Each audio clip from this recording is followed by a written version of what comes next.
যাই কাপটা রেখে দিয়ে আসি। ঠিক আছে দিদি, মাসিমণি যদি টাকা দেয় তাহলে নেব না। হ্যাঁ আমিও নেব না। তুই না নিলে আমিও নেব না। ঠিক আছে। হ্যাঁ, তার মানে আমি যতই টাকা দিয়ে যাই না কেন এরা নেবে না। আমি তো ভেবেছিলাম এদের 20 টাকার একটা নোট ধরিয়ে দেব, 10 টাকা করে ভাগ করে নেবে। কিন্তু এখন তো আমার কাছে যা আছে সবটা দিয়ে দেব, যাতে আমাকে মহান ভাবে।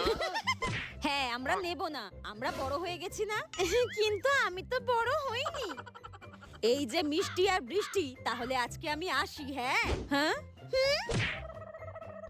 এই নে, আমার কাছে না এই কত টাকাই ছিল, বুঝলি তো? এই নে টাকাগুলো রাখ। না না মাসিমণি, টাকা লাগবে না, টাকা লাগবে না। আরে নে না, আমি তো তোদের পিসিমণি, নে বলছি। না না লাগবে না, লাগবে না। আরে নে বলছি।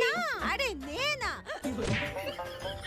মাসিমণি টাকাগুলো আমাকে দাও, বোন যখন নিতে চাইছে না জোর করতে হবে না, টাকাগুলো আমিই নিই। আমার 5,000